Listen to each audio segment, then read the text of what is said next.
शेवटी हा पैसे द्या म्हणत होता, ते नाही म्हणत होते. तरी पण मोरोपंत म्हणाले, ठीक आहे बाबा, आता मी या राज्याचा पंतप्रधान आहे आणि आम्हाला इंग्रजांशी व्यापारी संबंध कायम ठेवायचे आहेत, म्हणून मी एक आपला उपाय सुचवतो. हा म्हणाला, काय उपाय?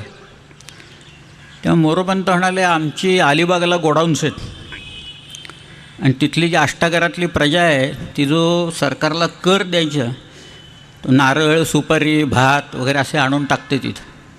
तर एवढ्या किमतीचं नारळ, सुपारी, भात तुम्हाला द्यायच्या वरात आमच्या अधिकाऱ्यांवर काढतो आम्ही.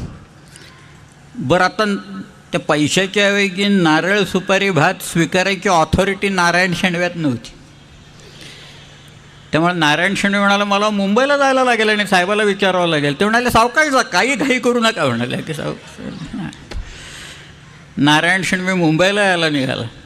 परत तो पाचडला आला, गांगोळीला आला, निजामपूरला आला, इंदापूरला आला, आष्टमला आला, जहाजात बसला, मुंबईला आला. त्याला येताना पाहिल्यावरच जेरॉ डॉंजरला कळलं ह्याच्या हाताला काहीही लागलेलं नाही. तो म्हणाला, काय झालं? तो म्हणाले, शिवाजी महाराज नाहीच आहेत तिथं, ते कुठं गेलेत कोणी सांगायला तयार नाही, कधी येतील काही माहीत नाही, मोरोपंत बसलेत तिथं. आणि ते म्हणाले, अलिबागच्या गोडाऊनमधून नारळ, सुपारी, भात घ्या, त्याच्या वरात काढतो आम्ही.